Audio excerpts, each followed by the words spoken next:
Hello mga kabukbang! Your favorite bookish podcast is back with episode 4. I'm RJ. I'm Hez. I'm Lou. And I'm Pael. And welcome to The Book The Bang! Book Bang! Mamadali. Episode 4. Mamadali lang. Episode 4. Akalaan nyo yun, nasa episode 4 na tayo. It's been what? 4 weeks. 4 weeks? It's been months since our first episode. Thank you so much, RJ, for that very energetic intro for our 4th episode. Kumusta kayo, guys? How are you? It's been very rainy lately. Kumusta kayo mga weather dyan sa inyong mga barangay? Ayun, maulan sa amin and then I got stranded. Pero okay naman na. My family is safe. Everyone I know is safe. Pero hopefully if meron ng mga okay naman sila. Yeah. Dito sa atin kapag bumaha, ang tagal mag-subside, ang tagal mag-recede ng tubig. Sa mga binaha po, hope you recover really, really fast. How are you, Hez? How's life? Okay naman ako dito. Thankfully, hindi naman kami binaha ng past weeks nung binagyo. So, thankful ako doon. And ikaw, RJ, kumusta ang pagmamanage ng subdivision? Okay naman. Nung umulan before, nung binagyo, nagkasakit lang ng slight, pero okay naman na ngayon. So, buti na lang hindi rin kami binaha kasi dati yung bahay namin binabaha talaga. So, ngayon, buti hindi. Kasi That's kayo great. na yung may-ari ng village. Oo. Siya na may-ari ng Nuvali. Grabe, Nuvali. Anyway, kumusta naman ang inyong mga TBRs? Ikaw, kamusta ka? Ay, sorry. Ikaw Ako muna. pala. Thank you na alala nyo ako. Ako okay naman ako. Lately, sobrang na-test yung patience ko talaga. Kasi weeks ago, we lost service sa internet and it lasted for almost 2 weeks. As someone who had worked sa customer service, alam ko yung feeling na you're talking to someone na galit, na hindi nare-resolve yung issue. So, being on the other side of the phone, na ako yung customer na naagrabyado, sobrang na-test yung patience ko. Like, there was this one call with the internet service provider na the call was almost 2 hours. Kasi I was asking to speak with the supervisor. Tapos sabi nung representative, "Sir, okay lang po ba if my supervisor calls you back?" Kasi naka-engage pa po siya in another call. Sabi ko, "No, we will stay on the line until you get me a supervisor. Until there's a supervisor on the line."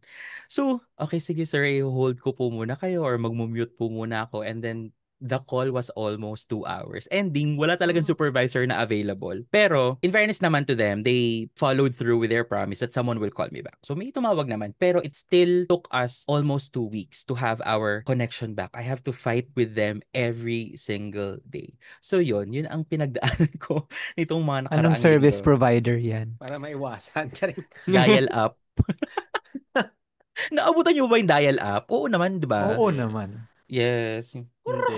Anyway, as I was asking earlier, before nyo ko kumustahin, kumusta ang inyong mga TBRs? What are your current reads? What's your previous read? What's your next read? Ikaw, RJ. Ang previous read ko, outside of the series I'm currently reading, ang latest read ko is yung Arsenic and Adobo. Kasi Okay. it's actually our book of the month for our book club. So, ang current read ko naman na series is yung Savage 6 series.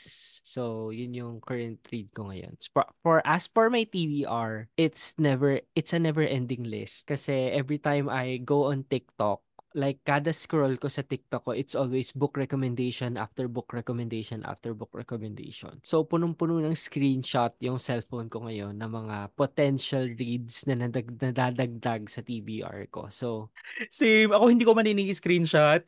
Matic bookmark. Kapag, there, my 5-star reads of the month. Bookmark agad. Tapos, guilty naman ako. Hindi ko naman sila nababalikan. Instagram, TikTok, Oo, Facebook. actually. Ikaw, Ituloy Hez. nyo lang yan, guys. Kasi helpful yan sa creator. Talaga ba? Talaga ba? Pag Oo, binobookmark, oo. oo. Oo. Being a Pag TikTok... magla-like kayo, comment, share, it's very helpful to the creator. As Sa a content algorithm, creator yeah. myself. Even bookmarking? Bookmark Yes, nga yes. is Mm. helpful. It's an engagement. I see. It's So, interesting. bookmark ng bookmark. Support our local content creators. Of course, of course. Ikaw, Hez, how's your TBR? Ako, kakatapos ko lang nung Book of the Month natin, yung Adobo and Sige. Arsenic. Arsenic. Arsenic and Adobo Me. Hindi ko alam yun yung reflection ng magiging score ko sa Book of the Month natin. So, humanda na yung Spoiler! facilitator. Chareng! So, yun. Arsenic and Adobo. Kasama sa Okay. edit yung Adobo and Arsenic. Okay lang. Deserve. Tapos, I'm planning to read. Nakita ko lang dito sa TikTok eh. So, yung... Sobrang influential ng TikTok Shucks, hindi ko alam talaga. din yung name, pero pili ko ma-edit na naman. Handmade by Frida something, Ah. McFadden. The Okay. Housemaid. The House, may Tale. siwas. Ano, Handmaid's Kasama yan sa Tale? Handmaid's edit. Tale. Ayun, The Housemaid. Iba yung Handmaid's Tale. Iba yun. Diyos ko lang, Margaret Margaret Atwood. recommend yan sa Book of the Month. Di naman nabubunot.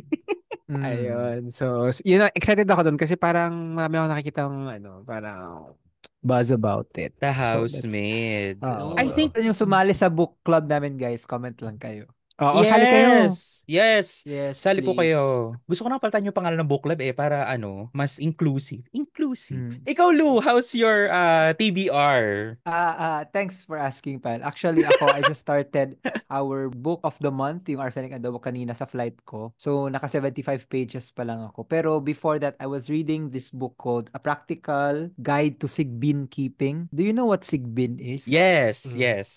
So it's a cozy fantasy set in Sikihor. So and I really liked it because as a Bisaya and parang I grew up scared of Sigbin and stuff. Then nagustuhan ko talaga siya. I really felt parang comfortable, parang very cozy talaga siya. Cozy fantasy. It's about Lek and her Sigbin. I recommend everyone to read. Iba yung narinig Practical ko, Guide. sorry. Iba yung narinig ko. It's about it's- Lek. Lek is the name of the character, the Lek-lek. bida. I see. Yeah. Who's the author? Author is Phil-Am couple. Okay. Mitok Suson and Darwin Price. I bought this in an independent bookstore in Cebu. It's called Lost Book Cebu. Support local. Yeah, support Yes, local, of course. Speaking of those kinds of novels or books about aswang, about Philippine mythology, I will recommend for you to read Alan Derain. That's the name of the author. There's this one book na binasa ko na sinulat niya. It's called Aswang Laut. It's about Luklak, a dalagita, and her journey towards becoming an aswang. It's so fun. And the way it was written, hindi ko ma-explain yung writing style, pero it's really a fun read. Like, kinuwento doon how she became buwaya. Kaya aswang laut kasi siya, parang crocodile aswang yung naging transformation niya. Kung sa binabasa mo ngayon, ang pangalan ng bida ay si Leklek, doon naman Lek, yeah. sa aswang laut ay si Luklak. And then may isa pa siyang book which is an aswang anthology. It's called May Tiktik sa Bubong, May Sigbin sa Silong. It's also by Alan and Derain. Very, very Kilala ko fun. yung kapatid nila, actually. Sino? Iloklok. Hoy, illegal yun. Bawal po Di yun. ba app yun? Anyway. Ay, hindi pala. Oo. Ano yun? Anyway, ikaw pa, El, kamusta ang TBR mo? Kumusta ang TBR ko? So I'm combing through our book of the month, Adobo and Arsenic. No, Arsenic and Adobo by Mia P. Manansala. And hopefully matapos ko siya this week in time of our discussion. And I really want to read yung new novel ni Sally Rooney, which is Intermezzo. Also, I really want to go back to those books that I've paused reading. I feel like Miss Born. I feel like Basahin mo, Miss Born. maybe, 'di ba? Maybe Miss Born Pigilan yung mo ako. Miss Born yung una kong balikan. I can never tell. Depende sa topic. Anyway, thank you so much for sharing all of your current TBR situations. And for today's episode, we will be talking about, well, in this podcast naman, we will always talk about our favorite books, the books that we like. But in this episode, we'll be a little deeper and talk about the books that made us. Lalim, kala mo naman. These are the books that shaped us to who we are, to what we are right now. And hopefully in the comments, you'll also share with us the books that made you. And speaking of comments, later before we end the episode, we will give a shout out to our friends who listened and left comments in our most recent episodes. All right. Who would like to start sharing to everyone a book that made them them. Para maiba tayo, I think you should start. I agree. Kasi kita ko nagno-notes pa siya eh. Feeling ko Ikaw nag- yung ibig naming sabihin, Paet. ano ba, Lu o you? Ikaw, Ikaw. you. Hala, You! sorry. Ang pagkakarinig ko, Lu. Oh, yan. Blindside. Blindside. Hashtag blindside sa baba. Ah, kasi kala ko talaga Lu. Kaya sabi ko, I agree. Anyway, Lipat this target time, ka, ha? oh, deflect the target, di ba? Deflecting the target. Correct. Threat. Anyway, sige, I'll start sharing one of the books that made me. So, high school yung naging training ground ko sa public speaking. So, there are opportunities na binibigay sa akin to host some events sa school. And nadala ko siya until college. You will see me, if schoolmate ko kayo, you will see me hosting sa school. Lalo na yung very important ones like Mr. and Miss Freshman, Foundation Week, mga ganyang events. And sobrang thankful ako sa student council kasi they always tap me to host events. And I feel like yun talaga yung naging training ground ko and practice sa public speaking. As I do it, I feel like the very first time na someone really appreciated my hosting skills was probably I was already in third or fourth year college. So there was this event na I was asked to host with my regular hosting partner na kaklase ko rin nung college. Tapos yung head or yung advisor ng student council, hi Miss Maro, kung mapapanood mo to, hello po, kumusta po kayo? She approached me during the preparation nung event, meetings, all that. She approached me, sabi niya, Pael, what token do you like? Sabi ko, ano pong token? Kasi hindi ako nakaka-receive ng tokens pag ina-ask ako to host school events. So it was the first time that someone asked me, anong gusto mong gift or token? Tapos sobrang hesitant ako kasi parang sa isip-isip ko, okay lang naman na wala. Kasi beneficial din naman to sa akin kasi nakakapag-practice ako ng public speaking. Tapos sabi ko sa kanya, hindi ko po alam, Miss Maro. Kayo na po bahala. And then natapos yung event. Tapos days after, pinatawag niya ako sa Student Life and Student Services office. Tapos she handed me a book. Wala naman akong sinabi sa kanya. Sabi ko talaga sa kanya, kayo na pong bahala. Kasi hindi naman ako yung para mag-demand ng, mamaya, hingian kita. iPhone po, Miss Maro, di ba?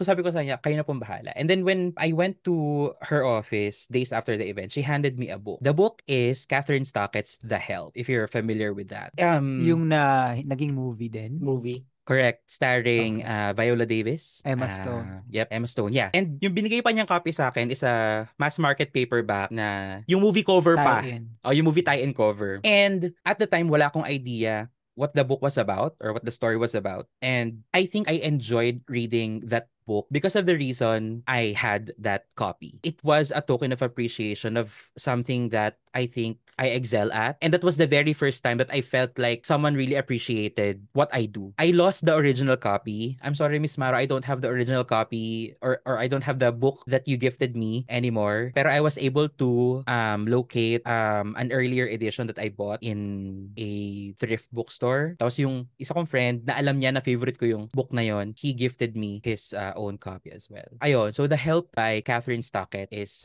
one of the books that made me because again, it's the first time that I felt that someone appreciated me for what I do. Kayo, sige, ako ang magtuturo kung sinong susunod na mag-share ng book that made them. I say Hez. Bakit ako? Hindi. Go. Okay. Sige lang. Eto, it shaped me of who I am right now. Kasi medyo nakita nyo naman na introvert ako. Mahilig talaga ako sa mga science. Mahilig ako sa mga games. Ganun. So, ito yung nag-shape talaga sa akin nung bata ako. Ito ay K-Zone. So, meron akong first issue niyan hanggang sa pinakadulo, yung last issue niya nung bago sila mag-end. Because wow. I'm really like fan of K-Zone. Kaya siya naghumulma sa akin kasi nung time ng bagets pa ako, ang price range niyan before was like 50 dati, tapos nag 75, tapos nag 100. Sobrang wala akong access sa money nun. Wala talaga akong pera nun. Kasi syempre, bata pa lang ako. Saan ako kukuha ng pera? So parang, kaya siya, naging uso siya sa school. So parang gusto ko rin magkaroon ng copy. Tapos ang laging cute kasi lagi siya may poster. So pag may, every month parang mag-flex kayo ng posters niya. Ito yung poster niya. Tapos i-flex nyo sa classroom. So ako, nandun ako sa side na gusto ko makita ko ano yung laman. So, nakikita ko lagi may mga bago, ano, dun ko nakita na magkakaroon na ng wifi. Ngayon kasi, di ba, common na yung wifi. Nung pa lang, dun natin nakikita na, okay, magkaka-wifi na. Doon ko nakita ko saan yung power station. Alam niyo ba yung power station? Time zone? Alam ko time zone, pero Time power Time zone, station. yes. Yung Time. power station yung kalaban ng time zone. Hindi nyo na alam. So, doon ko nakita na, okay, meron palang ganitong mga arcades na hindi ko alam na Mm. saan. Tapos, doon ko nakita na meron palang Rockwell. So, doon ako nagkaroon ng idea kung saan tong mga bagay-bagay na to na dati hindi ko alam. Tapos yun, kaya ako siya na-appreciate kasi parang dati-dati ang mahal-mahal ng 50 pesos for me. Mm. Sobrang mahal for me yung 50 pesos na as a kid, parang saan ako kukuha ng pera? Tapos parang, ang ginagawa ko parang, I make sure kay mama dati na gagawa ka ng mga errands, tapos they would pay me 5 pesos. For me, ang laki na ng 5. Tapos every month yun na, I'll do it. Tapos parang every at the end of the month, kasi every first of the month mo siya Mm. i-release yung magazine eh. So parang, doon ko na-appreciate na pag binili ko with my own money, okay, ito yung parang nagbunga yung pag-grind ko for the whole month. So parang sobrang tapos the whole month ko siyang babasahin. Ang nipis-nipis lang ng K-Zone, 'di ba? So parang paano ko Mm. siya titipirin? Usually nga matatapos mo siya in an hour tapos mo na siya. Pero ako parang I really parang took my time, sobrang precious sa akin per page. Tapos lahat binabasa ko. Ipapakita ko pa yun sa classmates ko. Kaya sobrang love na love ko yung K-Zone. Kaya nasad ako nung nag-end na siya. Mm. Pero nung nag-end na siya, I was like already like working naman na. So parang sabi ko, parang kumbaga, it's about time din naman na the end din. Yun lang. Yun lang naman yung story ko about what shaped me. Question I'd ko like lang, kasi sabi Mm. mo sa Killzone, do you join ng mga pa-contest ng Killzone? Yun nga, Like parang yung, sobrang doon ko din parang gusto kong mag-join pero wala kang access doon sa mga places na yun kasi nga medyo sabi ko, Mm. asan yung Right. Rockwell? Hindi ko alam kung saan yung Mhm. Rockwell yung mga time na yun. So parang naiingit ako kasi kunyari may mga competition din kasi yun eh. Tapos may Mhm. pipicturean. Tapos parang, okay, Mhm. sayang gusto ko rin makapunta at some point of my life pero hindi ko na nagawa of course. Ayun. Mhm. Thank you, Hez, for sharing. How about you pick the next one Alright, between okay. RJ and Lou?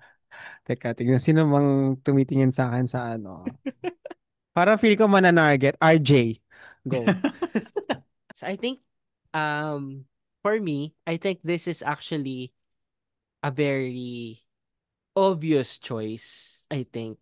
So ang sa akin kasi is the Perks, actually. Mhm. So actually meron pang isa, but I think this is really there's one quote here na really parang story of my life. Ganon. So that quote is wait lang, medyo na ano ako na Walang iyakan. Emotional. Ito naman. mabigat ang topic Iiyak na natin, di yan. ba? Mabigat. So, yung quote talaga na tumatak sa akin dito is we accept the love we think we deserve. So, I think it's a Mm. very cliche answer. Pero kasi, I really had a very trying childhood, actually. Kasi, I didn't have a mom growing up. Tapos, parang, I felt like I adulted way too early. Like, parang, I feel like I had the burden of the world at my back at such a very young age. Like, ang dami ko ng responsibility. Then, papasok ka sa school, parang binubuli ako all the time, ganyan. So, parang super nag-stick talaga yung quote na yun sa akin na we accept the love we think we deserve. Kasi parang growing up, I think I don't deserve any. Parang ganon. Kasi parang parang syempre sinisi ko yung sarili ko kung bakit umalis yung nanay ko. Tapos sinisi ko rin yung sarili ko kung bakit binubully ako sa school na parang I don't think I've done anything wrong to warrant what I have been through. Pero syempre parang as a child, syempre bata pa lang ako noon na parang bakit? So parang mapapaisip ka talaga bakit. So I started reading talaga and it helped me escape the shitty reality na parang it's been my safe haven, ganyan. So, yung perks talaga is it shaped me kasi sobrang nakarelate ako sa book. Tapos, may isa akong book na nag-series siya actually na connected siya sa The Perks na parang hindi naman sa The Perks siya connected pero sa life story ko na isa siya talaga siya nag-shape din sa akin is yung Percy Jackson series. Kasi 'di ba, like may bullying din sa Perks of Being the Wallflower. Tapos sa ano naman, Percy Jackson is parang Percy is what? 12? Tapos he was tasked to save the world. Na parang that's what I felt growing up. Na parang I really had no one to lean to. It's just me against the world. So ganun yung feel ko growing up. So ayun, at for in the course of the years naman na nagsimula ako magbasa na it gave me an outlet to escape yung current kong predicament sa bahay. Pero kasi I think we can all agree naman na what shaped us is like a cacophony of different factors. So, hindi mo lang naman masasabi na yung binasa mo lang yung Mm. nag-shape sa'yo. Kasi there's traumatic events, ganyan, sa buhay mo. Pero kasi reading talaga is yung, I never really cared about reading before.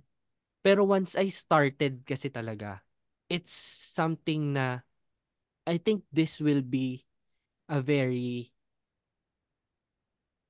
monumental thing that happened to me na parang this is something na I won't ever let go of. Kasi despite na, oo, ngayon, I think I'm in a much better place than I was before. But I somehow, even if I somehow malagpasan ko yun lahat, reading will still Mm. be in me. Na parang, Mm. hindi ko In- siya ingrained na siya ingrained na sa'yo. talaga siya sa akin kasi it really helped me a lot. Like Mm. the amount of times na I tried to end it, actually, parang books yung talagang nag-ano sa akin. Nag, Mm. parang ground sa akin na to try and try and try. Mm. So, I think yun. I think perks yung ano ko, yung pinakasagot ko talaga. Kasi it sobrang Right. And look at Mm. nasan ka ngayon. May-ari ka na ng village, so I guess. 'Di ba? May-ari ka na ng subdivision. so ayun. Mm. Pag may mga friends ako na tinatanong ko what's their favorite book or if they read books, tapos sasabihin nila sa akin, hindi ako mahilig magbasa, etc. etc. Ang lagi kong sinasagot, siguro kasi hindi mo pa nahahanap yung libro para sa'yo. And I think that's what happened with RJ. You landed um, at the right time nung binasa, finding the perks of being a wallflower. And finally, you um, found a story, a character, a narrative that resonates a lot sa'yo, that you can identify. And I am personally very happy that it became an inspiration sa'yo to further with life. Grabe naman yun. And of Sorry, ang, course, ang bigat, ang bigat no, agad. no, Pero, no. Oh my God, tas ako K-zone lang, diba? Diyos ko. All right, Sige, RJ, let's. ano na lang, babaguhin ko yung emotion ni RJ. May Alright. aaminin ako na hindi ko pa nabasa ang The Perks of Being a Wallflower. this is the final. But This I, is my 13th reason. Welcome to your tape. but I've seen the movie and I really liked it. Parang, but I will accept if may magpapadala ng copy. Pero yeah, I haven't read the book. Alam nyo, speaking of Pero, the movie, di ba sabi ko nung episode 1, favorite movie ko on The Perks of Being a Wallflower? About 2 years ago, so it's been years or ilang taon ko na siyang nire-rewatch. Wow. And just about 2 years ago, ko lang na-realize na si Paul Rudd pala si Mr. Anderson. Sabi Oh. ko, he looks familiar. So there was this one night na I sabi ko, sige, panoorin ko ulit yung The Perks. Tapos habang pinapanood ko siya, sabi ko, this guy looks familiar. Shit, si Paul Rudd pala si Mr. Anderson all this time. I didn't know. 2 years ago ko lang nalaman na si Paul Rudd pala si Mr. Anderson. Si crap bag. Yep. What a fan. Anyway, let's go with Lou. Talk Okay. about a book that shaped you or that made you. Okay. Ako naman guys, let me preface by saying na the author is, I Alam think ko na she to. is cancelled. Alam ko na to. Yeah. Ito na siguro But talaga. Oo. but that book really shaped my life. That book series shaped my life. Alam ko na to. So ayun, elementary ako. Yung mga classmates ko nagdadala ng book. Lalo, naalala ko talaga yung Harry Potter and Half-Blood Prince, 2005 ata siya na-release. Tapos may classmate ako na anak ng seaman. Ayun. I-shoutout mo yung kaklase mo kung tanda mo pa pangalan. Ulit. Nakita ko siya sa Cebu. Yung mga classmates ko nagdadala ng book sa school. Ako wala akong madala kasi my parents don't buy me those kinds of books kasi pure academics lang ako and encyclopedia lang meron ako sa bahay, hiram pa. And then yung classmate ko na yun, anak ng Sima, nagdala nung Harry Potter and the Half-Blood Prince kasi kaka-release noon 2005. So actually naano talaga ako, parang yung I felt jealous na meron sila ng book na yun. So I borrowed it and then I started reading Half-Blood Prince. Pero hindi ko siya na-gets. Kasi, I, pero alam ko na kasi napanood ko na yung movie before that, Mm-mm. yung mga first few movies. Pero yung book kasi, I mean, if you know J.K. Rowling's book, parang she still tries to introduce ulit same characters every start of the book. Mm. So, ayun, yun yung reason I started reading back from back sa Philosopher's Stone. So yun, and how it shaped my life. I think it started my love for fantasy and escapism, yung books that will make me leave the world, not physically, but like my mind.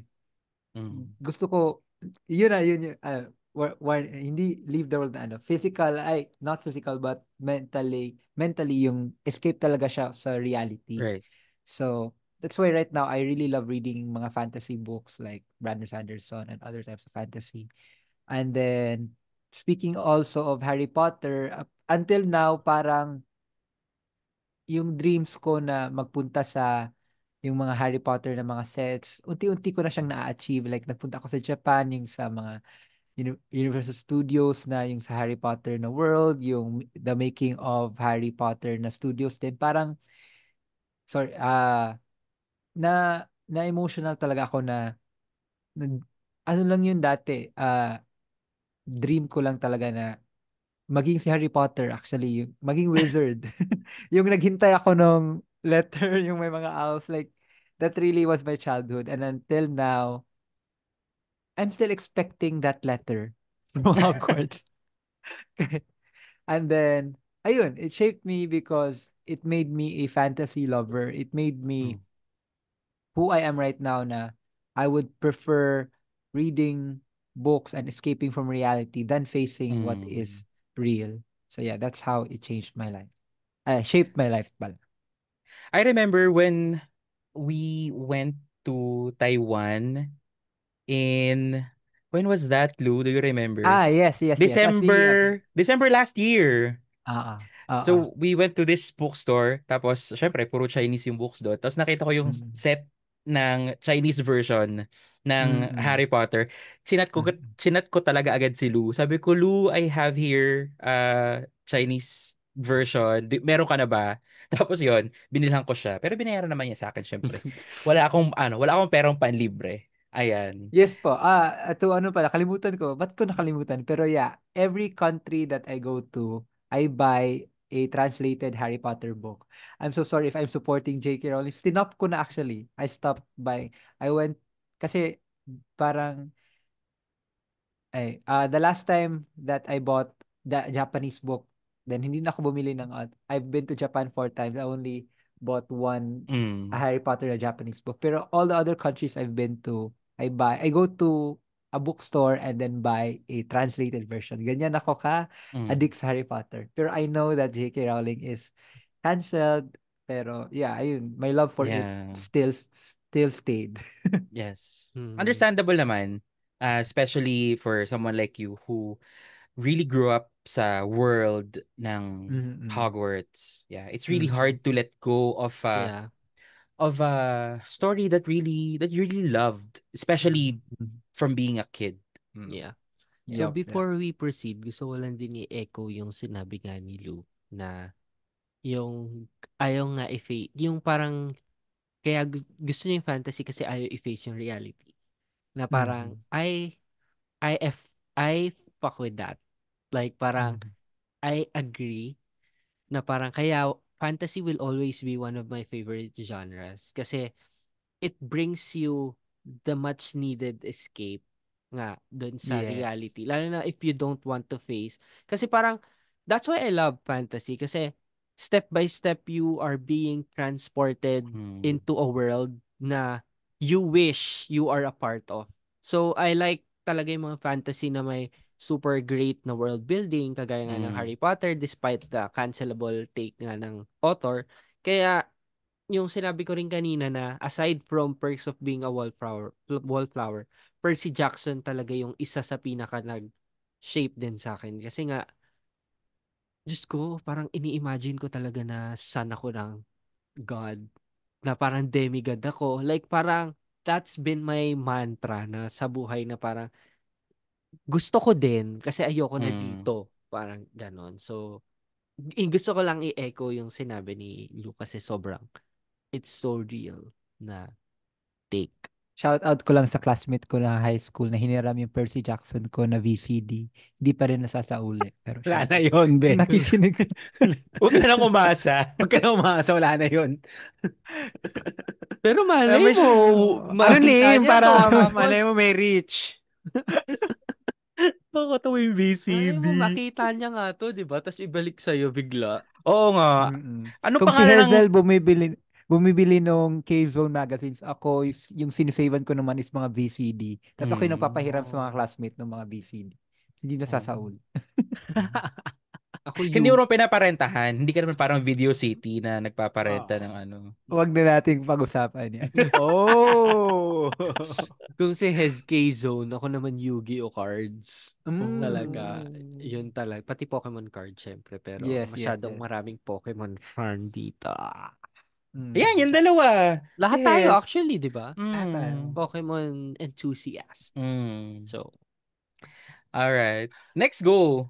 Another round of sharing books that made us. Let's start naman with Hez. Ito yung next book ko. So, describe ko na lang yung book. Lagi ko tong nire-recommend sa mga friends ko pag nagtatanong sila anong magandang basahin. Tapos sabi, pag tinatanong ako bakit, kasi sinasabi ko sa is, matututo kayo magmahal muli. Ah, Ah, wow. yun talaga yung si review ko. si Alonso Sam Milby. Umasang magmahal muli. Let's Mm. go. Oh. So, ito yung libro. It's Every Day by David David David Leviathan. Levitan. Levitan. So, nung nabasa ko to, parang doon ko na-realize na pwede ka magmahal in any form, in any gender, despite the physical appearance. Kung mahal mo siya. It's all about the essence. If you love the person, it's all about the essence. So, nung nabasa ko to, sabi ko, okay, parang kumbaga kung kayo may mga third eye kayo, ito yung third eye ko na, okay, kaya capable din pala ako to fall in love to a person. Parang ganun yung naging realization ko nung, nung nabasa ko tong librong to. So, Bakit? Before reading that ba, you don't feel like nung nabasa, nung before ko to nabasa, parang I feel na isa akong ice king. Yung parang walang emotion, parang mm, I was just there. So, nung nabasa ko to, Doon ako nag-start na humarot. Hindi, joke lang, hindi. Doon ako na-start na Hindi ma-realize joke, yung parang mga, hindi joke yun. Oo, parang hindi naman biro. Parang Wag totoo na naman natin, talaga. doon ko na-realize na yung mga bagay-bagay na, okay, ito pala yung, ito pala yung emotion of love. Doon ko na-appreciate yung ang hirap i-explain, pero pag nabasa nyo itong librong to, talagang doon mo masasabi na, okay, I might like this person. Yeah, I might love Mm. this person. Ganon. Ang hirap i-explain. Nabasa mo nyo na ba to? Nabasa nyo na ba itong Yeah. libro na to? Yeah, I think I've read Yeah. that. Mm. Ako, I Ayun, saw the so, movie and nagustuhan ko yung movie. ayun. So, maganda yung premise nung libro. Tapos, maganda rin yung pagkaka-explain niya of love. Kaya yun. Yeah. Ang hirap i-explain. Gusto ko i-explain, pero basahin nyo na lang. I think ano naman, nasabi mo yung gist kasi Mm. nabasa ko na rin yan. So parang I agree dun sa mga sinabi mo. So parang I think you explained it well naman. Mm. I think the So premise was na everyday gumigising siya sa ibang ibang katawan. tao, Bakit? yeah. Yan. So parang yun dun nagaano yung put yourself in someone else's shoes. Oo. Mhm. So yeah. Pwede ba siya pwede ko ba ikwento to o magiging spoiler na to? I mean, I Pwede guess na. pwede naman, no? Yeah. So, Spoiler alert. spoiler alert, so parang na-fall in love siya sa isang babae doon sa libro. Tapos yung babae, kini-question yung sarili niya na like ko ba tong taong to? Everyday nagja-jump siya ng body. As in different body, pwedeng minsan chubby siya, chubby na boy, tapos the following day may sakit. The following day babae siya. So parang si ate yung natitest talaga na like ko ba siya? Mahal ko ba talaga siya? Tapos yun, doon ko na na-realize na, okay, nagugustuhan ni ate si kuya na lumilipat. Hindi mo nga alam kung lalaki siya eh. Kasi, Mm. so yun nga, minahal mo siya not because of the gender, the Mm. physical appearance, because of the essence. Mm. So, dun ko na-realize na, okay. Kaya mo rin Love, pala yun. kaya ko din yun, and love is in any shape or form. Mm. Mhm. All right. Thank you, Hez. Who would you like to go next? Okay, ang next po natin ay sino ba? Sige, si Lou. Mm. Ako, I want to add to your discussion kanina, yung book na made you like, you recommend to people na gustong magmahal muli, right? This is not my answer. This is just to add to your ano na. It's a movie, but it made me yung stop being torpe and make that move that time. It was Your Name, which I actually just read also the manga version. Mm. So I give it 5 stars. Pero the movie talaga, hindi ako emotional hindi ko umiiyak. Pero nung panood ko yun, napaiyak ko yun kasi I wanted that kind of love. Yung parang na-experience nila na love sa movie. Kasi yun talaga yung, I'm very thankful for that movie kasi that's the reason, that's not just the reason. It's like one movie that pushed me to find that kind of love. And that's what I have right now, thankfully. Sana all. I'm really thankful to Your Name and to Makoto Shinkai and to all the creators. Dahil, yeah, I really And to love that movie. Japan. Yes. And then going back, another book that shaped my life. It's this book called Where the Heart Is by Billy Letts. Familiar ba kayo? No. No. There's also a movie starring Natalie Portman, and yung backstory lang dito is I have my lola. My lola of my father's side is not in Cebu. I grew up in Cebu. So my lola is from Pangasinan, Cavite, Tagalog si lola. And hindi kami makasama lumaki kasi ayun nga, sa Cebu ko nakatira tapos yung father side ko is from Pangasinan. So, every time pumupunta ng Cebu si Lola, parang very rare, hindi often, nagdadala siya ng books, specifically from second hand bookstore. And yung isa sa mga nadala niyang book is yung Where the Heart Is, which is by Billy Letts. And yung binigay niya sa akin is with yung movie tie in a book. It's this one. Do you see it? It's Natalie Portman and someone. Basta. Someone It's that. else. Oh. Natalie So, Portman, yeah. hindi ko Hindi ko kilala. alala. Totoo. So yeah, It was before nga the Harry Potter. I started Harry Potter. I saw the movie but the book hindi pa. So, ayun, my lola brought that and then I started reading it and parang it's not fantasy, it's parang A Life in America. Si Natalie Portman dito, I think, was 17 years old. Tapos na-pregnant siya and nanganak siya sa Walmart. Yun yung start ng story. And then sumikat siya na yung parang naging Walmart lady. And then nanganak siya, young age, iniwan siya. Yun yung story niya.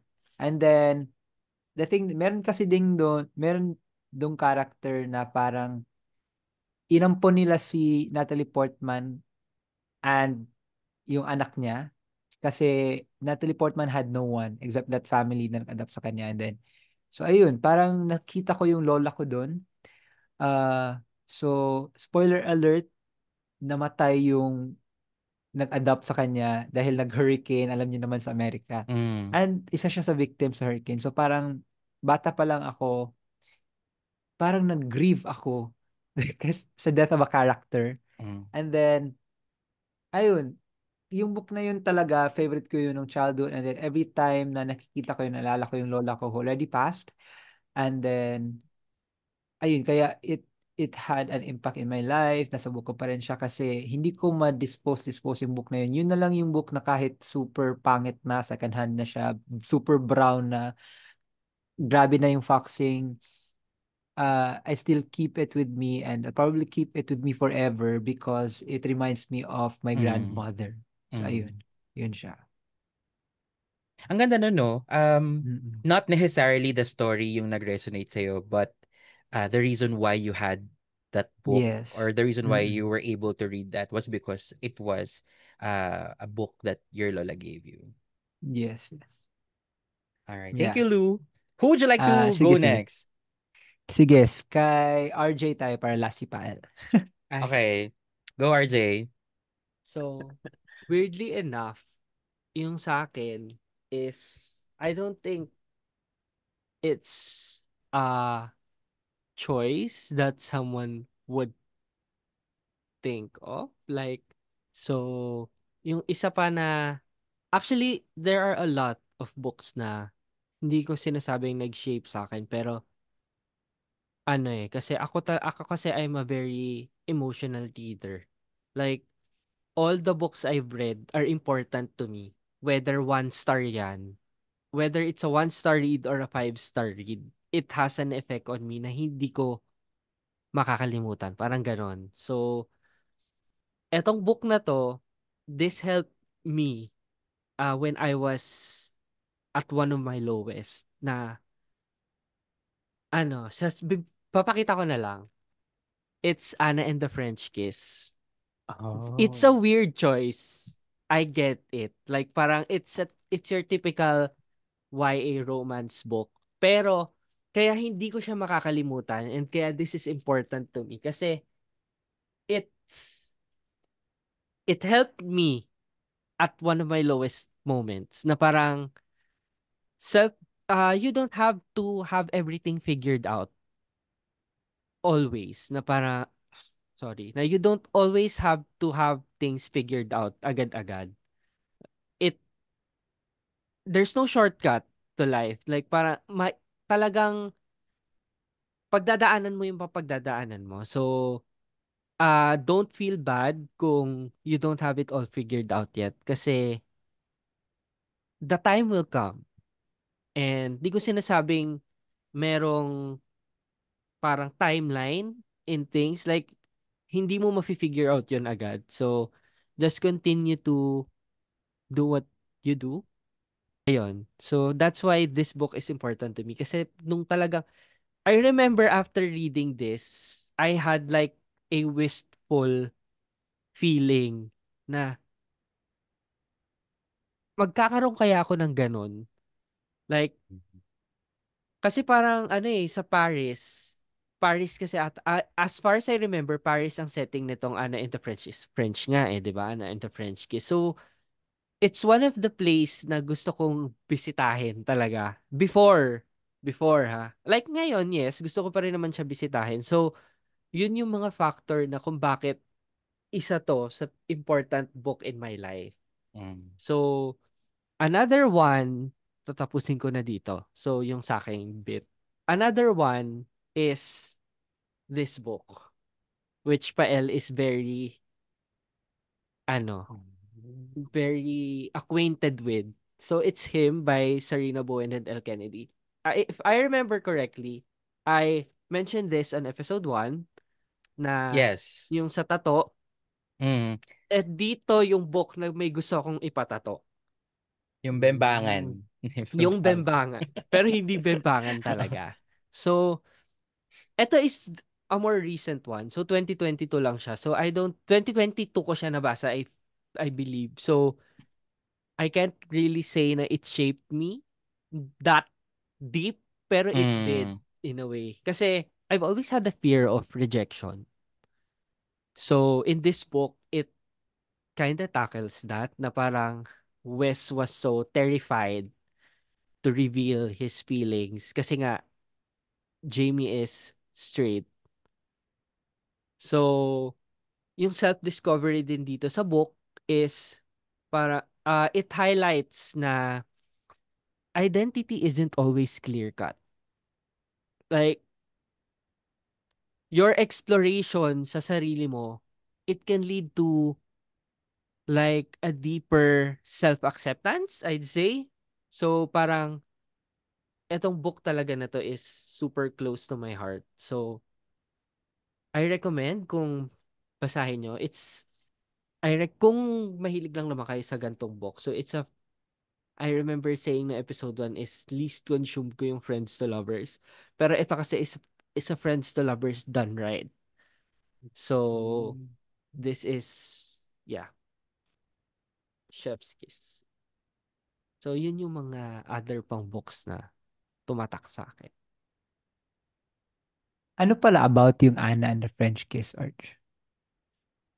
So, about siya sa may na-meet siyang French guy, ganyan, si Anna. So, ano siya, YA na college setting na may na-meet siyang si Etienne, si Anna, na-meet niya si Etienne. So, doon nag-start yung journey nila together. So, na-meet niya si Etienne, tapos medyo messy, tapos yung friendship nila is may yung mga friendship ni Anna kasi tested by jealousy, the secret, misunderstanding, tapos yung self-worth din. Yun nga, dahil sa ganong feeling ni Anna, yung self-worth niya ganon. So, parang yung Paris is naging symbol ng possibility for Anna. Ganon. Lalo na nung na-meet niya si Etienne na dinala siya kung saan-saan. Ganon. As far as I can remember. Yun siya. So, it's a good read for me. I mean, di ko sinasabing super monumental niya. Pero sa akin kasi, sakto lang na nabasa ko siya when I was one of my lowest nga. Tapos parang, after ko talaga basahin to, kahit hindi siya ganun ka nakakaiyak, talagang iniyakan ko siya at the end. Tapos, dyan yung nag-start, I think, yung first reading slump ko, if I remember correctly. After ko siyang nabasa, talagang nagka-reading slump ako. Kasi, sobrang nagka-impact siya sa akin ganun. Weirdly enough, dun sa book. So, ayun. Ikaw naman, Pael? What's your, Okay, the next book that I will share is not really a book, but an author. And this author is someone that we're very familiar with. It's Bob Ong. I shared in our first episode that doon sa library namin ng high school na isa si Bob Ong sa mga very first few books or author na nabasa ko. And fast forward to fourth year in college, thesis year, 'di ba? So sa amin, sa school namin, ang thesis grouping. Sa inyo ba groupings din? Yes. Yung ilang kayo sa pair? pair? Kayo, Hez, nung thesis mo, ilang kayo sa Mga 5 ata. Tapos ako lang yung gumagalaw. Charing. Eh, Same. ikaw, Sa Lou? college ba to or sa high school? College. College group. Group din. Yung sa amin din group din. Tapos 5 kami sa group. Um, nung pinagpasa kami ng topics nung thesis professor namin, kung ano-ano yung syempre mga parang on top of your head lang na topics na naisip mo. Tapos nung hinihingian na kami ng parang rationale of what the thesis will be about or what the study will be about. Sobrang hirap na hirap akong isulat. dun sa napili namin topic na I no longer remember. But I think it's something about street signs kasi I'm a communication major. So I think yun. Pero it's something about signs. And then hirap na hirap akong isulat siya kasi parang hindi ko pala bet yung topic. And then that very same night na hinihingi na sa amin yung rationale, I emailed our thesis professor. Sabi ko, "Sir, pwede po pa magpalit ng topic?" Sabi niya, "Okay, sige." Ang sinubmit ko sa kanyang new topic without consulting my groupmates is textual analysis of Bob Ong novels. So at that time, parang na-publish na hanggang ang mga kaibigan ni Mama Susan. Oh. Yun. So from nakakabasa na pala ako hanggang ang mga kaibigan ni Mama Susan. Or I think lumayo. Pero lumayo ka na sa akin, I think was published at the time already pero hindi namin isinama sa study. Anyway, sinend ko sa kanya, sabi ko, "Sir, ito po yung bago naming topic. Textual analysis of..." Ang una ko pang title was Contextual Analysis of Bob Ong Novels. Sabi niya, "Are you sure contextual or textual?" Then na-realize ko, mali ako. Sige, Contextual Analysis of Bob Ong Novels. I submitted that without consulting my groupmates na 4 na babae na non-readers. Perfect. Recipe of disaster.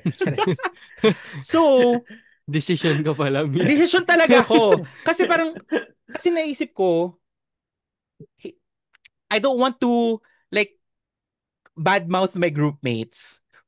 Pero parang na-foresee ko na noon na ako yung gagawa ng bulk nito. So it has to be, I'm so sorry, Chrissy, Joanne, Michelle, and May Celine. pa-name tag. Oh my God, Name name drop. Hi po. Pero anyway, again, I don't want to badmouth them or bring them down. Pero I felt at the time na I'll be the one to do or to like lead the bulk of the project. Kasi ganun ako as a person. I really like controlling things. So, nung sinabit ko na-approve na, nasulat ko na maayos yung rationale, na-approve na nung thesis professor namin. Come next Saturday, thesis class, hindi ko pa sinasabi sa kanila na pinuntan ko yung topic. So, nung binalik sa amin ng professor yung printed copy ng rationale with comments, sabi nila, hindi ito yung topic natin ah." Sabi ko, "Yes, I know. Pinalitan ko last minute. Tapos hindi ko na kayo hinintay mag-decide kasi kaorasan na hinihingi na ni Sir Dec Bartolome, hinihingi na ni Sir Dec yung rationale. Hindi ko tulog na kayo at the time siguro kaya hindi ko na kayo inabala kaya ako na nag-decide. So wala na sila nagawa. So as non-readers, our thesis topic was about books of Bob Ong. So what we did was we analyzed all of Bob Ong's novels and nonfiction, and we tried to understand ano yung mga cultural implications nung mga novels ni Bob Ong in the Filipino culture lens.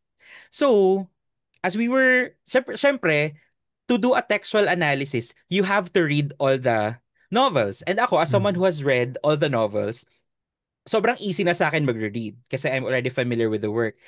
Sila, they were forced to read from Aba hanggang ang mga kaibigan ni Mama Susan. Ilang books yon? I no longer remember kung ilang books yon. Tapos we had a checklist kung ano-ano yung mga, or they had to like create a review or a report per book kung ano yung mga Filipino culture um things na nakita nila, like paggamit ng po at opo, pagmamano sa nakatatanda, etc. Bayanihan, etc. etc. And then Saan yung libro? Sino nagbigay ng libro sa kanila? uh luckily sa library namin may available copies. And then of course we had friends who we were able to borrow copies from. And then, so as we were doing the thesis, sobrang daming overnights. Tapos, kita ko naman sa kanila na they're not enjoying it kasi hindi nga sila readers. And then, alam Tsaka ko. Filipino pa, Oo, di 'di ba? ba? So, okay. Sabi ko, sige, itatawid ko to. Itatawid ko to. And then, until final thesis defense. Tapos, after the final thesis defense, sa school kasi namin, merong laging research colloquium. So, per school, like yung college, divided siya into three schools. School of Humanities, Management, and Technology. So, under kami ng School of Humanities. So, per school, merong research colloquium. And then, per course, um, pipili ng top two thesis. And luckily, yung group namin napili to present sa colloquium. Now, ano no? Eh di pressure siya. Oo. So, syempre kailangan mag-present. Buti na lang, ang hiningi lang during the colloquium, isang member lang nung group yung magpe-present. Tapos the rest sa audience lang. So, syempre, ako na nag-present. So, kalaban namin doon yung mga thesis from BS Math, uh, nursing, education, psychology, yan. And then at the end of the colloquium, may mananalong best research from the School of Humanities, School of Management, and School of Technology. And i-announce yung best research days before the graduation. Kasi i-award siya during the graduation.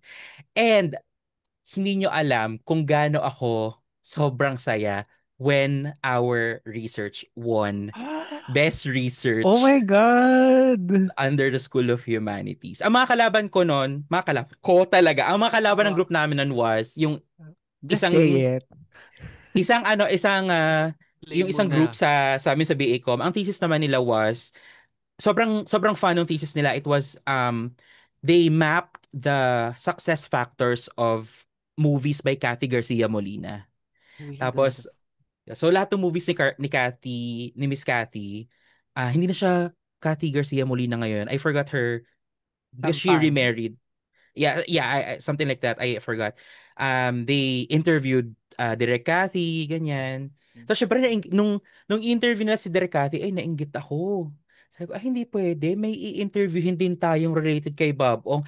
Nag-email ako sa Visprint, yung publisher ni Ah. Bob Ong. Tapos they allowed us to visit yung publishing house. So they showed us how piniprint yung books.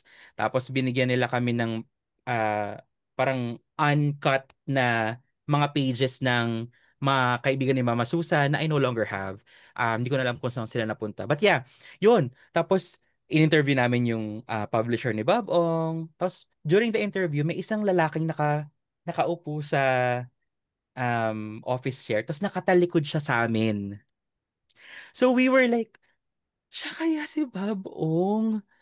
Pero at the end of the interview, wala. Wala talaga. Sobrang confidential ng identity kung sino man si Bob Ong. Pero yun, Bob Ong really was very important in my college life kasi yun nga, aside from me enjoying his works, nagamit ko rin yung pagka-enjoy ko sa mga akda niya in an academic setting and eventually bagging that best research award. Ang haba nung kwento. Pero curious ako, anong Mm. result nung thesis mo?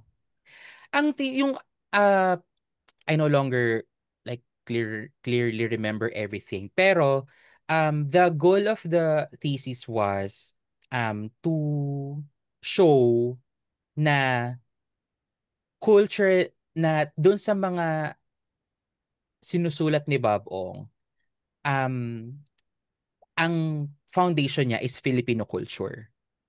Yon. Okay. Tapos the greatest comment that I received after my presentation was from one of the panelists. Sabi niya, now it made me want to read all of Bob Ong's novels. Siguro yun yung sobrang heartwarming comment na na-receive ko after I presented. When was that? 2012? 13 years ago. Mm. Ayun. Ayun. Congrats. Ano palang, Hanggang anong history ni Bob Ong. Kasi alam ko, I know his books, I know his works. Mm. Pero, pen name niya lang pala yung Bob Pen name Ong. yun, di Yeah. ba? It's Yeah. a pen name, Mm. and they never, kasi no one knows if kung anong pronouns niya. So let's just use they. They never showed up. Mm. They never like Mm. Revealed themselves. revealed their identity. Tapos They ang ganda ng just ano niya, website niya. And alam ko, naalala ko pa to eh. Yung maganda yung ano ng wordplay, bobongpinoy.com. Pero pag binasa mo siya, Bobong Pinoy. Bobong 'di ba? Pinoy. So parang Yeah. Dalawa. So, para siyang si Bridget, Miss Lady Whistledown. Sa Alam Bridgerton niyo ba yun? yun? Mm. Oo. oo. Hindi Tapos niyo naalala ba? ko pa sa Bob Ong, parang predict niya yung future. Kasi meron siya yung parang kay Huda, something like, Ang ang paboritong magiging, libro ni Judas. ang ginawa niyang president doon si Cardinal Sin. Tapos ang magiging vice president ay si Tutsi Guevara. Tama. 'Di ba? So parang, kung alam mo, kung kilala mo sila because of Right. Pinoy culture. Pero kung hindi, Mm. sorry po. Ayun. Thank you so much po kay Bob O. Sana Thank mo, you nga. Oo nga, oo, kung Bob sino Ong. man po kayo. Yeah. Oo nga. I-reveal Napanood niyo ko na ba na yung ako mga yun. kaibigan ni Mama Susan na movie? Kamusta Yeah. naman? Hmm. It was it was okay. Pero ako kasi believer ako na you don't na-share ko na ito before na I don't compare the source material and the adaptation kasi they are separate texts. So of course hindi naman maiiwasan to compare the adaptation from the source material. Pero the way I always see it is they are separate texts and they should be interpreted separately. Hindi sila dapat um, pinag-overlap during or while you are interpreting the texts. Thank you Yeah. so much, guys, for sharing all the books that had made you, shaped you. I know sobrang dami pang books na gusto nyo i-discuss pero we don't have a lot of time. Let's now go to our friends online who left comments in our previous episodes. We have Hello. syempre feeling ko pwede natin siyang gawing kumbaga president of the Book Bank Club fans club. Si OB. Hi, Hi, OB. Hi OB! OB, sabi ni OB, bakit walang nangamusta kay Pael? Yung ano to, yung episode 2. 2. Also, last mo na yung Hosey clue. Sabi ni OB. Sabi naman ni Moms Jmar, Hi Jmar! Let's go Jano Ay, silang supremacy, of course. Support local. Hashtag And ghosting. oo nga no. Sobrang I think very successful yung ano, yung new project ni Jmar with Fiang Smith and yung collab team niya si JM. si JM. Hindi ko alam yung last name niya. I'm sorry. Pero I think J. Mar Castro. Last mo na naman. Last na Oo. yun, Hosik Lou. Ano ba? Magagalit si OB niyan. Sabi naman ni Ola, Hi Ola! Sabi Ay, hola. niya, OMG, can't wait for Book Lovers sequel. Audiobook lovers. Last mo na yan, Ola. Char. Last comment yun. Last comment mo na yun, Ola. Sabi ni, let's go to YouTube. Sabi ni Efren Versilla. Ay, sino kaya yan? Sabi niya, ganda nung cover ng Jano Silang 10th anniversary. Yes. Wow. Yes. All right, let's close this episode with a new segment in our podcast Yes. called Shelf Discovery. This is the segment where we will share with you books na hindi ganun ka-popular na we will recommend for you guys to read. So, let's start with Hez. Hez, what is your shelf discovery? My shelf discovery ay since mahilig kayo sa fantasy, sa mga dystopian, I suggest Steel Heart by Brandon Sanderson.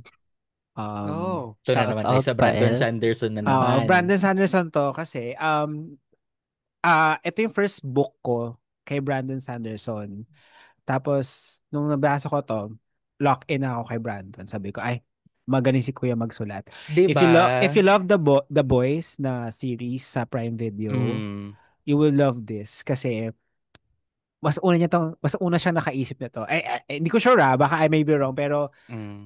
it's about superheroes, pero at the same time, itong superheroes na to are villains. Mm. So, The boys. so parang so how do you defeat the villains if wala ka namang powers? So you need to outsmart them. So doon umiikot yung kwento ng Steelheart. So malalaman mo bakit siya Steelheart. So it's really nung nabasa ko to, binili ko na agad yung next two books. Tinapos ko na siya agad in one go. Like, bush. 'Di ba? Kaya sabi ko nung previous episode, sobrang important nung pinakaunang book Ng nung author series. na Kaya nga babasahin mo nung talaga. sinadjust si Brandon sa yung Mistborn, so ko okay. Easy peasy sa akin to kasi Manina sa'yo, oo. kasi magaling siya magawa ng na world building. Magaling siya mag-create Agree. ng Yes, mga agree. systems.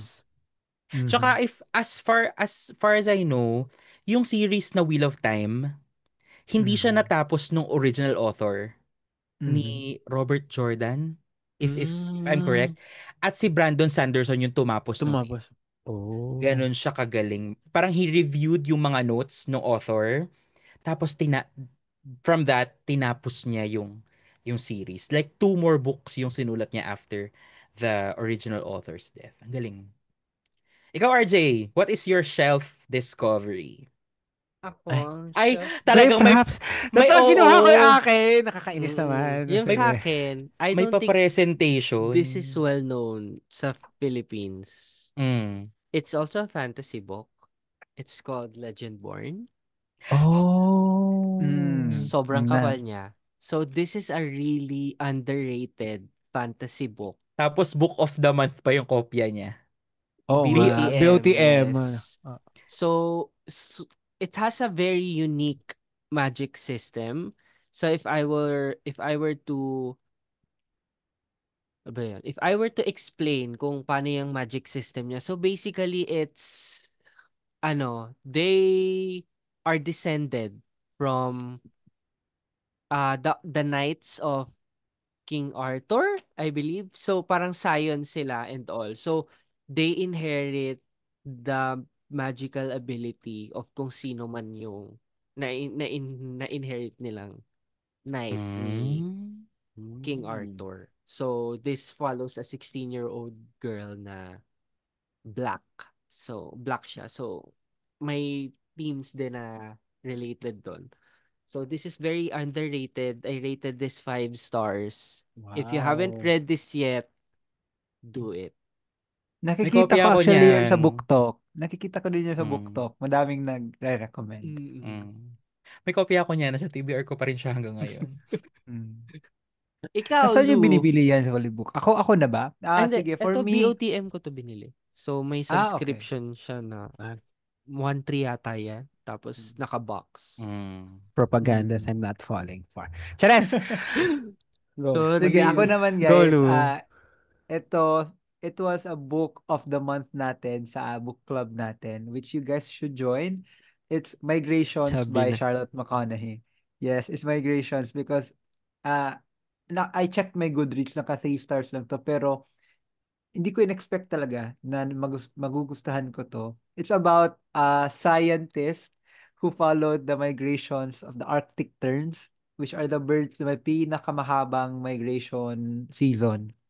So, ayun siya yung parang gist niya, pero it's more than that. Yeah, talaga. So, I recommend you. Hindi siya sikat kasi I saw a hard copy sa National Bookstore na 100 pesos something lang. So, it means na pati yung National Bookstore did not think na may bibili kasi ang boring ng cover, parang ganun. Migrations ng birds, parang ganun. So, 199 ka lang, sabi ng National Bookstore. Kahit hardbound. 199. Nabili ko siya. Decision. So, ayun. So, hanapin nyo sa National Bookstore 199 pero worth more Yeah. than that. We really like that story in all Yes. fairness to Migrations. Thank you Ola for Recommending. nominating that, for recommending. Si Yeah. Ola nga, 'di ba? Si Ola nga. Oo, hindi Yes. nagulat Yes. ako kasi kala ko ang tinitig mo si Lou tapos nabanggit mo Ola. And So parang, oo. Thank you ikaw Lou pa for El. recommending. Ako kaya, ano kaya yung shelf discovery ko? Ano kaya? Since marami kang TBR dyan. No. Looking at the books na recently ko nabasa, there was this one romance novel na sobrang nagustuhan ko. Um, and I'm not a big romance reader. So in the words of RJ, it speaks volume. Ika nga. It's called Love Unscripted by Owen Nichols. I liked it because unlike other heterosexual romance stories na ang perspective lagi is a girl, this one is a perspective ni guy. So, the yung protagonist is I forgot his name, but he works sa sinehan. Sila yung nagpi-play ng movies at the start nung screening. Tapos the story revolved around him introspecting kung ano ba yung mga nagawa niyang mali, why they broke up nung girlfriend niya. So tapos the base of the novel was the night that they met each other sa isang house party. Tapos nag-i-insert ng mga flashbacks when they moved in together, yung mga pinagagawa nila, and then when eventually they broke up. Tapos all throughout the book, ang ganda nung introspection ng main character na hindi niya sinisisi yung girl at hindi rin niya sinisisi yung sarili niya why they broke up, but what he's trying to do is he's trying to understand whose fault was it kung bakit sila nag-break. Tapos ang daming movie references, ang daming music references, and um really the main thing that I really liked about it was that it's written in the perspective ng lalaki na we don't usually get to read kasi laging perspective ng babae ang romance novel. So siguro din dahil lalaki yung author. So but this was a very refreshing romance read. Sobrang baba ng rating sa kanya sa Goodreads, like 2.6 stars, but I gave it 4. It's siguro nga it's not everyone's cup of tea, but someone out there will appreciate the story, and I appreciated Love Unscripted by Owen Nichols. So that's my shelf discovery. Anyway, I hope you guys also share in the comments the books that made Yes. you. Ano ba yung mga librong humulma sa inyong pagkatao? 'Di ba? Napakalalim. And of course, we will shout those out in our upcoming episodes. And don't Tsaka forget, shelf discovery din. Yes, Kung may yes! self-discovery. What are your self-discoveries? Mga hindi naman underrated, mga unpopular books na hindi masyado naririnig sa social media or sa mga book recommendations na sa palagay nyo ay magugustuhan ng marami kapag binasa nila. Ayan, presentang-presenta ang Migrations. Magpapapol po kami. Wow, decision. Pwede naman. Kung sa alin po dito sa Spotify. 4 na recommendations namin ang iyong babasahin. Chari. And of course, don't forget to follow us on Instagram. That's the Book Bang Club. And you can also follow me on my personal Bookstagram account at RapRapReads. Ako naman, Onin Luis on IG, TikTok. Yeah, follow me. Ako naman, Bleeth on IG and on TikTok. Talagang pinaparindigan niya yung Blight belief mo. talaga yun. Oo. Sorry. Ako naman at Prati with 5 Ys sa Instagram and Prati with 6 Ys on TikTok. Daming why. Why? Daming bakit. Why do birds... And don't forget to follow us On Spotify, that's the Book Bank Club. And on YouTube, subscribe to the Book Bank Club. And we'll see you on the next episode. Again, we are the Book Bank Bye. Bye. Bye. Thank you. Bye.